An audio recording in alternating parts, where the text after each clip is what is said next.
The sky was purple. Jack walked alone through the thick alien jungle. His boots sank into soft moss with every step. Vines hung low from twisted trees. Strange birds called in the distance, and the air smelled like smoke and wet leaves. He was on a supply run, just another mission for the humans living on Outpost 9. Nothing special. Just batteries, medical kits, and water filters. He had a scanner on his wrist and a pack on his back, but something felt wrong. He stopped. Listened. The jungle was quiet. Then a scream. It wasn't a normal scream. It was sharp, high, and full. Of fear, like a child. A cry for help. Jack's eyes narrowed. He pulled out his side torch, its white beam slicing through the shadows. Another scream came closer this time. He moved fast, pushing past thick ferns. He followed the sound through the trees. His boots hit uneven ground, but he didn't stop. Something inside him said this was no wild animal. Someone needed help. Then he saw her. A small alien girl, no older than 7 or 8 in human years, was crouched under a broken log. Her skin shimmered like moonlight, pale silver with glowing green spots. Her eyes were wide, her lips trembling. She had no shoes, no bag. Just thin clothes and a pendant around her neck. She looked up at him, terrified, but too desperate to run. Jack took a slow step forward. "Hey," he said gently. "I won't hurt you." She stared at him, her big glowing eyes filled with tears. Please." She whispered in broken English. Mama? Nest, ... up. Sky Hunter, take Mama." Jack frowned. Sky Hunter. The girl pointed upward, trembling. He followed her gaze. High above the trees, there was a massive nest made of thick branches, bones, and dark feathers. It sat on top of a tree so tall the upper branches touched the misty clouds. The nest looked ancient and dangerous. Something moved inside it. Jack's blood ran cold. "I hide," the girl said. Mama screamed, then gone. "Sky Hunter, take her." Jack knelt beside her.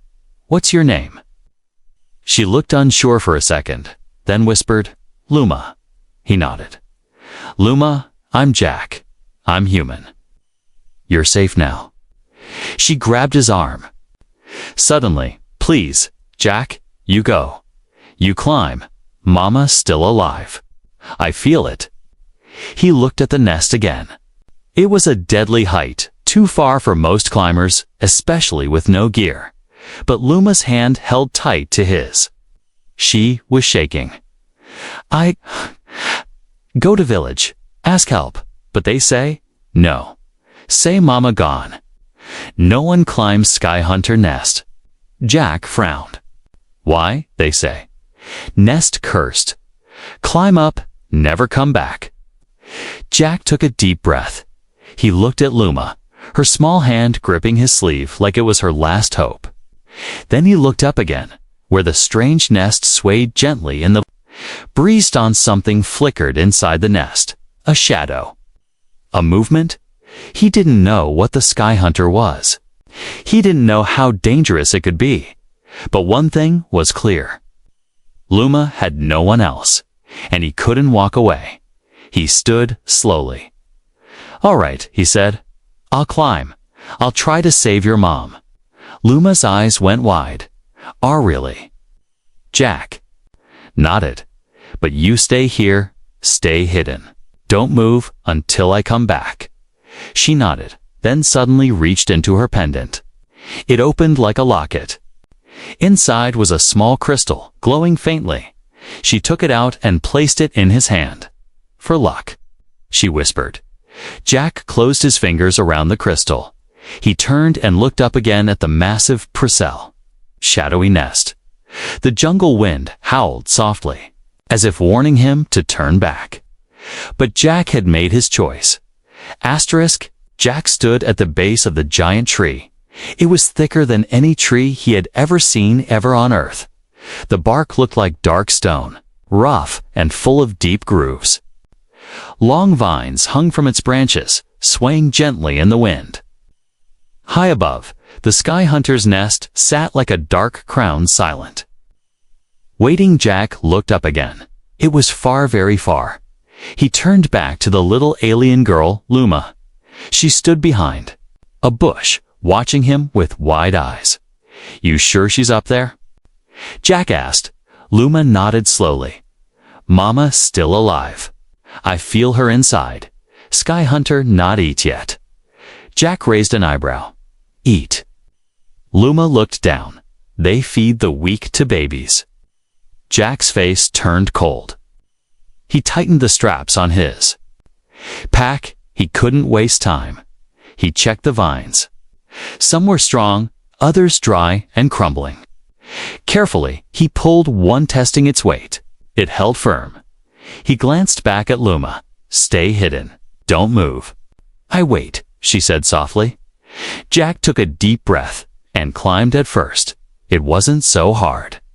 The vines were thick, and the grooves in the bark gave his boots good grip. He moved slowly, carefully, always keeping 3 limbs touching the tree. But after a few meters, the wind got stronger. Leaves slapped his face. The vines began to twist and pull like living snakes. The higher he went, the darker it got. Strange. Since it was still daylight, the tree felt alive. Every few feet, Jack stopped to catch his breath. He looked down. Luma was a tiny dot, now far below. He couldn't hear her anymore, only the wind. And something else, scratching. He pressed his ear against the bark. The sound was coming from inside the tree. Was something living inside it? He shook the thought away and kept climbing. Hours passed. Jack reached a wide branch and sat to rest. His fingers burned. His legs ached. But the nest was now much closer. He looked at it. It's huge, made of bones, feathers, and shiny metal pieces from old machines. It wasn't just a nest. It was a fortress. He saw movement, shadows shifting. Something was definitely alive in there, but no sign of the mother yet. Jack checked the pendant crystal Luma had given him. It glowed faintly in his pocket. Just holding it made him feel calmer. Stronger then, a voice, "Climber." Jack froze. It was a whisper, not loud, but clear. It came from above, from the nest. He looked around, heart racing. "Climber. Turn back. This tree eats the brave." Jack gritted his teeth. Not today. He stood up and started the final climb. The air grew colder. Strange white fog swirled near the top. The branches were sharper now, with thorns like knives. He had to wrap his jacket around his arms just to pull himself up. Suddenly, a loud screech. Something burst from the fog, a massive, bird-like shape. With glowing red eyes, it didn't attack. Just circled above the nest, wings spread wide, calling out like a warning bell. The sky hunter. Jack pressed himself against the trunk. The creature disappeared into the mist again, but it knew he was coming. He climbed faster. Finally, Jack reached the edge of the nest. It was huge, like a stadium, built from death.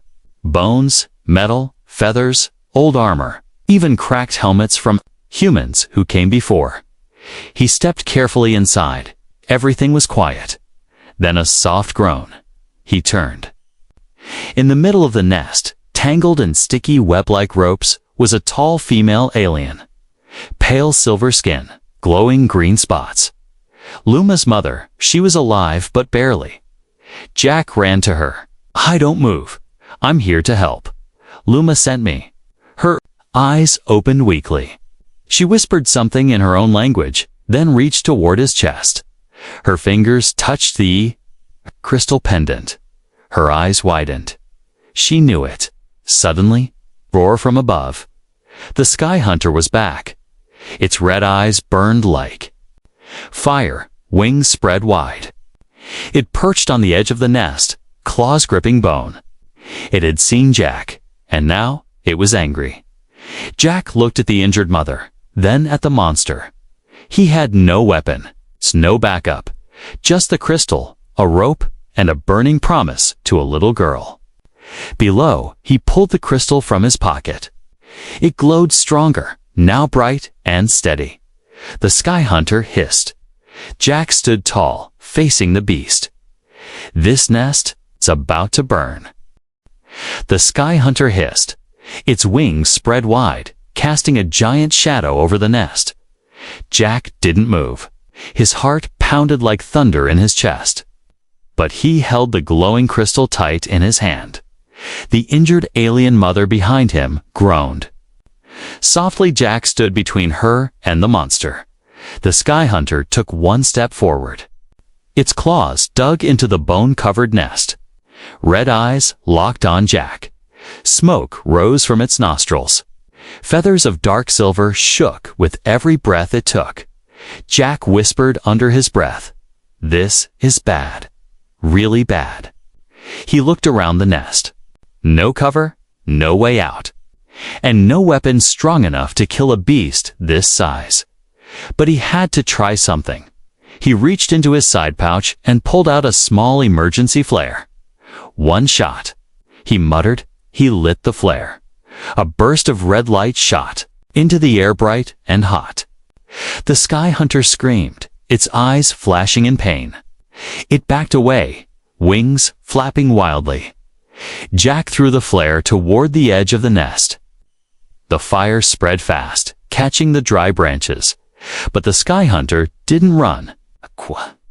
It got angrier. It flew. Straight at him, Jack ducked just in time. The beast's claws missed him by inches, tearing through a pile of bones behind him. Jack rolled and grabbed a sharp metal rod from the wreckage. It looked like a broken piece of armor from an old explorer. The sky hunter turned. Jack raised the rod. "Come on, birdbrain." The creature roared and charged again. Jack swung with all his strength, striking the monster on its side. Sparks flew. The rod bent, but the blow made the sky hunter stumble. It didn't fall, but it paused. Jack didn't wait. He grabbed the alien mother, lifted her carefully, and dragged her toward the edge of the nest. She was weak. Too weak to stand. Her breathing was shallow, her body shaking. "Hold on," Jack said. "We're getting out of here." Behind them, fire spread across the nest. The sky hunter screeched and flew up into the fog, circling above like a vulture. Jack reached the edge of the nest and looked down. His stomach twisted. The drop was too far. The vines he used to climb up had burned, no way down. He looked around and saw something. A thick vine hanging from a nearby branch. Not yet burned. Long enough to slide down, but only if he tied it fast. Jack worked quickly, wrapping the vine around a strong piece of bone. He tied a harness for the mother using his belt and some wire from his pack. "Okay," he whispered. "Time to fly." He lowered her slowly over the edge. The vine creaked, his arms ached. But he kept going. Then a shadow above, the sky hunter dove toward him, shrieking like a demon. Jack grabbed the rod again and swung upward. The tip hit the creature's beak. It screamed in rage and flew back up into the mist. Jack shouted, "Stay away from her." He lowered the mother more inch by inch until she reached a thick branch halfway down the tree. Safe, but now the beast was after him. Jack had one choice: jump. He grabbed the vine and slid fast. The bark scraped his skin. Leaves whipped his face. But he didn't stop. The sky hunter dived again, claws out. Teeth bared, Jack kicked off the trunk, swinging wide. He hit another branch and landed hard, rolling. Pain shot through his shoulder, but he didn't scream. He turned quickly. The sky hunter landed above him, wings flared, blocking the sun. Then a voice, a small voice, soft but strong. "Stop." The sky hunter froze. Jack looked down. Luma stood on a nearby branch, her arms raised, her pendant glowing bright. The crystal light spread like waves, reaching the sky hunter. The beast shivered. Then it bowed, its wings folded. Its head lowered. Jack stared in disbelief. What just happened? Luma stepped forward, eyes shining with tears. That pendant. From royal line, she whispered. Mama is queen. Sky hunter not hurt royal blood. The beast backed away slowly, then leaped into the sky and vanished into the clouds. Silence. Jack collapsed to his knees. Luma ran to him and hugged him tight. You saved her, she whispered. You climbed. You fought. You didn't run. He smiled weakly. She's safe. That's what matters. Luma helped him up. Together, they reached the injured mother. Still breathing, but fading. Luma touched her mother's face and whispered something in her own language. The mother opened her eyes just for a moment and smiled. Jack felt something warm fill his chest. This wasn't just about saving someone. This was about hope. And now, things were just beginning. Jack helped the alien queen down from the thick branch. She was weak, her legs shaking, but she still tried to stand tall. Her daughter Luma stayed close, holding her mother's hand tightly. Jack watched them both, his breath still heavy from the climb and the fight. The sky hunter was gone, but the fear still lingered in the air. They rested beneath a giant tree in a small clearing filled with soft, glowing plants. Jack gently helped the queen lie down on a patch of moss. She closed her eyes, breathing slowly. Luma knelt beside her. Mama, you safe now? The queen opened her eyes, looking at Jack. She tried to speak, but coughed instead. Jack reached into his bag and pulled out a small water capsule. Here, he said, drink this. It'll help. The queen took it, drank slowly, and finally spoke, her voice soft but filled with strength. You are not from this world. Jack smiled. Nope. I'm just the lucky human who heard your daughter cry. The queen's eyes shimmered. She cried for the first time since her father died. Jack's smile faded. I'm sorry. Luma looked up at Jack. Mama strong. But she cried too, after dark. Quiet cry, I always hear. Jack didn't say anything. He just nodded. Some pain he knew needed no words. A few minutes passed in silence. Then the queen spoke again. Do you know why the sky hunter bowed to her? Jack shook his head. Only what Luma said. Something about royal blood. The queen touched the pendant around Luma's neck. This was given to our bloodline centuries ago. Not just a crystal. It is a seal. It holds memory, power, history. Jack raised an eyebrow. A memory, you mean? It's alive. Yeah. Queen nodded. It remembers every queen before me. Every trial, every war, every promise. Jack stared at the crystal. Looked small. But now it felt heavy with meaning. The sky hunter once protected our kind, she continued. Long ago, before greed turned peace to fear, our ancestors flew with them. Bonded. But over time, the bond broke. Sky hunters became wild again. Until today, Jack said. Yes, the queen whispered. The pendant made it remember. Just enough to stop the killing. Jack looked up at the treetop nest. So that creature wasn't evil. No, the queen said softly. Just forgotten. Forgotten who it was. Jack thought about that. Forgotten. Who it was. How many people, how many creatures just needed a reminder of what they were meant to be. Suddenly, rustling came from the trees. Jack stood quickly, placing himself between the queen and the sound. Out stepped 3 aliens tall, cloaked in green robes, holding long staffs that shimmered like light. Jack raised his hands slowly. "Friends. Of yours?" The queen sat up, eyes alert. "Elder guards." From the village, Luma stood in front of her mother. They said no one go, said Mama was gone. The guards didn't speak. They bowed low. One of them said, "Forgive us." "Your Majesty, we were afraid.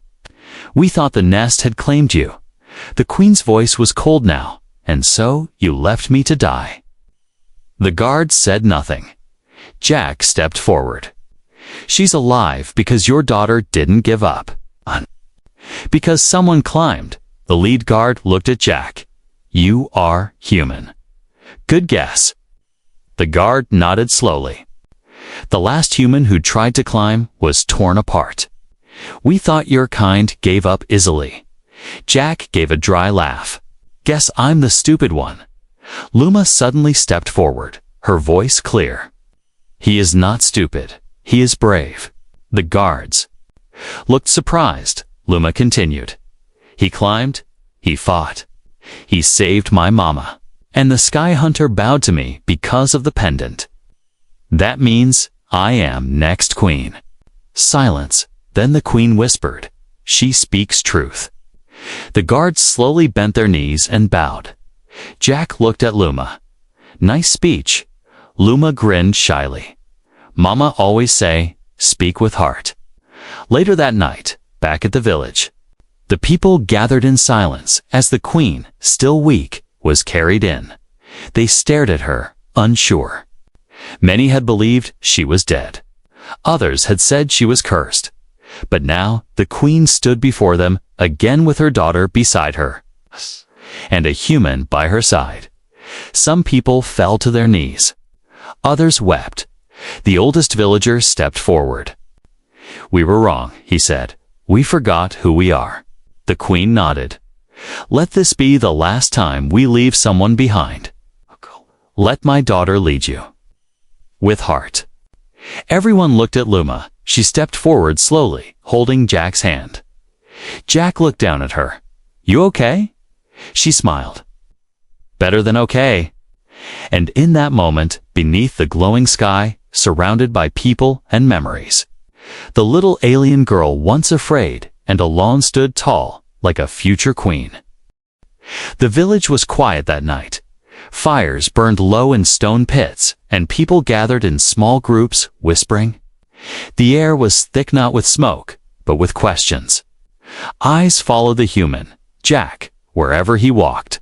Some were curious, some afraid, some even angry. Jack felt it, but he stayed calm. He sat beside a small flame near the queen's healing tent. Luma sat beside him, hugging her knees, watching the sparks rise into the starry sky. "You know," Jack said softly, "on Earth, when someone saves a queen, they get a medal. Or a parade." Luma giggled a little. "Here, we just sit by. Fire," Jack smiled. "I like that better." Inside the tent, her mother queen, Sayari, rested. She was better now, thanks to herbs and healing light from her people. But she had ordered no celebration, no crown ceremony. "Not yet," she said. "There is still fear in their hearts." And fear was burning, quietly, just like the fire. Suddenly, loud voices came from the center of the village. Jack stood up. Luma followed. They moved toward the noise and saw a crowd gathered near the elders. "Tower!" One of the village guards was shouting.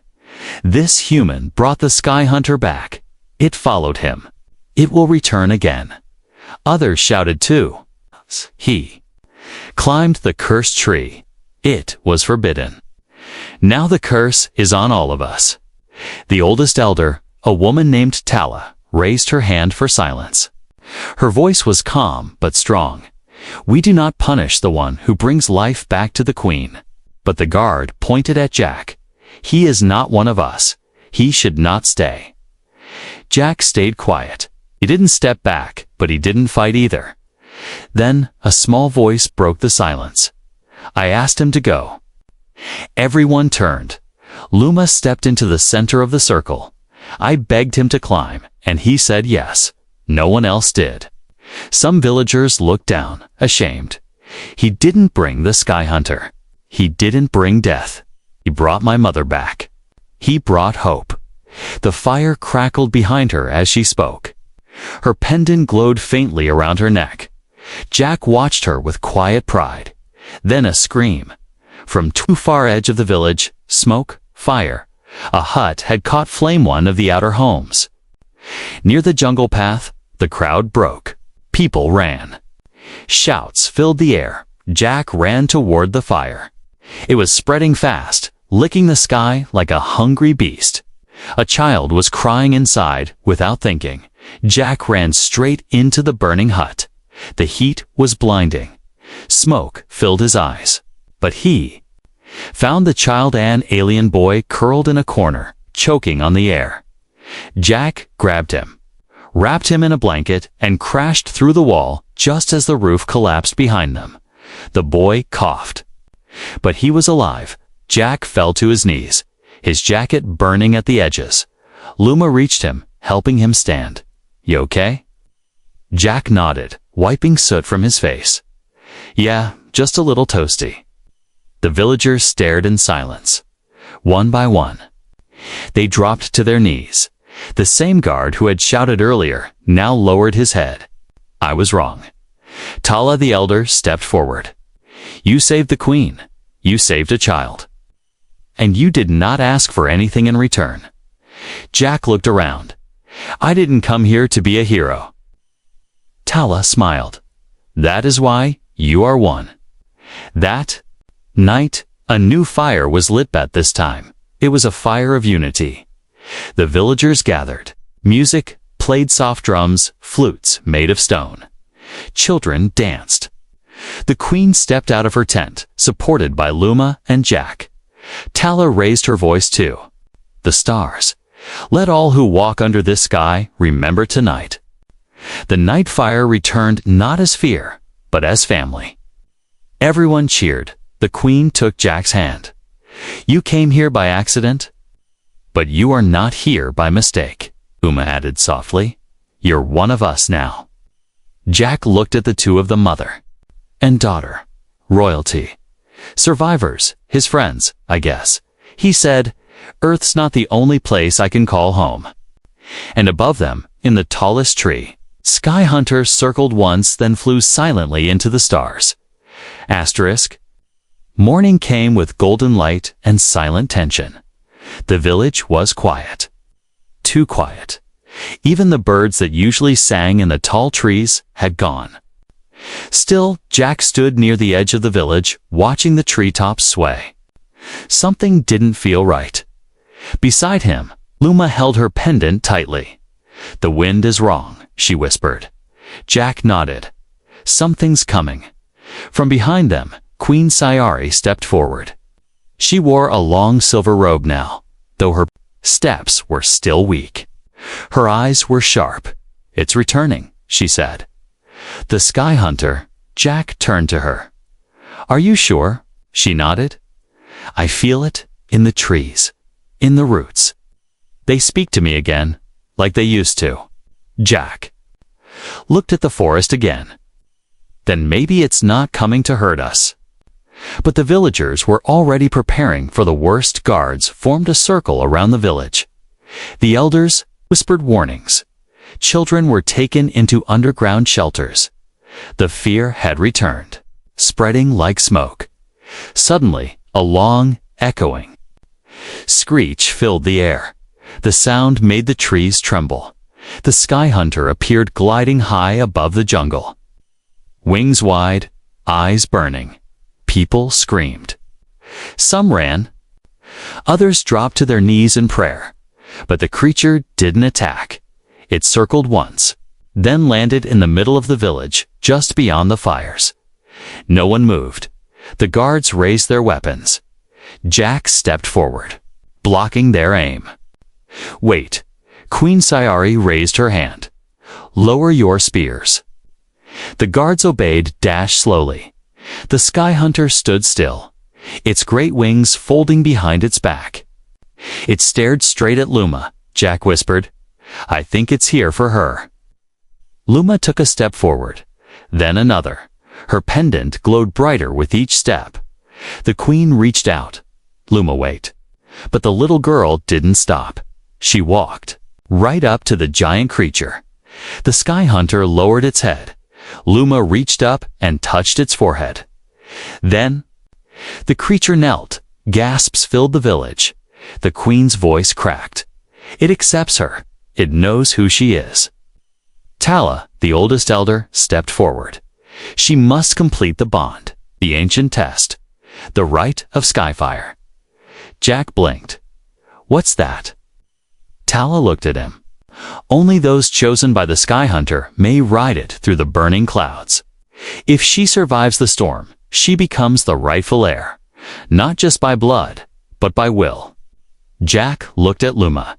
"She's just a child. She is a queen," Sayari said softly. That afternoon, the sky turned red. Clouds thickened above the jungle like boiling. Smoke-dot lightning cracked in the distance. The trial storm had begun. It was no normal storm. It came only once every few years, wild, full of wind and fire. No one dared fly during it, except the sky hunter. Jack tightened the safety belts on Luma's light armor. "Are you sure about this?" Luma nodded. "Mama says I was born during fire. I'm not afraid." Jack crouched to her level. "Then I'll be right here when you come back." The queen kissed Luma's forehead. "Make them remember who we are." Then Luma climbed onto the sky hunter's back. The beast spread its wings and roared. With a mighty leap, it launched into the sky. Wind howled. Lightning flashed. The entire village watched as Luma and the creature vanished into the clouds. Minutes passed. Then an hour, no one spoke. Jack stood beside the queen, fists clenched, eyes locked on the sky. Then a burning trail appeared in the clouds. Luma, the sky hunter, burst from the storm. Wings on fire, roaring like thunder. But it was not in pain. It was glowing alive, and on its back, Luma stood, arms, wide eyes shining, the pendant glowing like a star. She had passed the trial. The villagers fell to their knees. Cheers erupted. Cries of joy echoed through the trees. The sky hunter landed gently, and Luma slid down.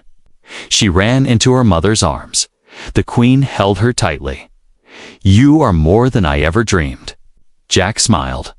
Luma turned to him, eyes full of light. "You helped me believe." Jack nodded.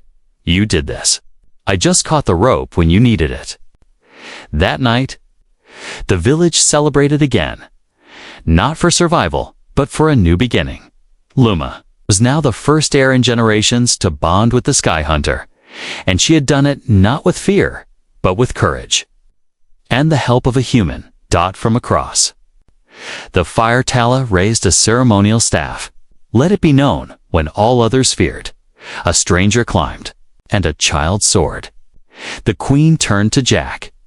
"There's one final choice." Jack tilted his head. "What's that? Will you stay? Not as a hero, but as one of us." Jack looked at the stars, then at Luma, then at the village that once feared him and now sang his name. He smiled. "I think I already have." The village was never the same after that night. The air felt lighter. The trees swayed in rhythm with songs. For the first time in many years, the people laughed without fear. And at the center of it all stood Luma, no longer just a little girl. Now, she was the Sky Queen in waiting. She had passed the trial of fire. She had bonded with the Sky Hunter. And most of all, she had led with heart. But she wasn't alone. Jack stood beside her. No longer just a visitor or a stranger. The villagers now called him Climber of Hope. Children ran to him with questions. Elders nodded when he passed. Guards, who once doubted him, now stood at ease in his presence. and the sky hunter once feared as a beast. Perched quietly on the cliffs above, watching over the village like a silent guardian. Days passed, then weeks. Jack helped rebuild the huts damaged. By the fire, he shared tools, knowledge, and laughter. He showed the village how to build stronger shelters, how to make simple radios, how to store food for the dry season. He even taught Luma how to throw a stone with a slingshot. She missed the first 10 times, but on the 11th, she hit the mark and laughed like the sky itself was tickled. Jack laughed too. You'll be queen of more than the skies at this rate. One evening, Queen Sayari called Jack to the old temple deep in the roots of the great tree. Torches lit the stone walls with soft light. The air smelled of earth and wisdom. Sayari sat on a carved seat, her robes flowing like silver water. You have done much for us, she said, but there is more. Jack tilted his head. More. She nodded. We need a bridge between earth and here. Jack took a step back. You mean stay forever? Sayari smiled. Not stay. Belong. He hesitated. But I'm not royal. I'm not even from this world. You are chosen, she said. Not by birth, but by action. You climbed when no one else would. You burned for others. And most of all, my daughter trusts you. From behind the pillar, Luma stepped out. She looked shy, then slowly held out something wrapped in cloth. Jack opened it. Inside was a carved pendant, just like the queen's, but with a new crystal in the center, green and gold. It pulsed gently in his palm. It's a bond stone, Luma said, only given to those who walk with us forever. Jack looked in too. Her eyes, are you sure? Luma smiled. I never cried before you came, but I never laughed either. He chuckled. You're getting good at this queen stuff. I had a good teacher. Jack took the pendant and tied it around his neck. The crystal shimmered. The torches flared. A soft wind blew through the temple as if the tree itself approved. The next day, the sky hunter returned to the village. Not to warn, not to attack, but to invite. It crouched low, waiting. Luma climbed on first, her new royal robe flowing behind her. Then she reached a hand down to Jack. He took it. Together, they rode not into fire, not into war, but into the skies high above the jungle. Above the mist, above the stars below. The villagers cheered above. The clouds parted, and for the first time in living memory, the people of the sky and the human from earth flew as one. That night, under the stars, a story was carved into the village's stone wall. She cried for help. He heard. She believed. He climbed. She fell. He caught. She rose. He stayed.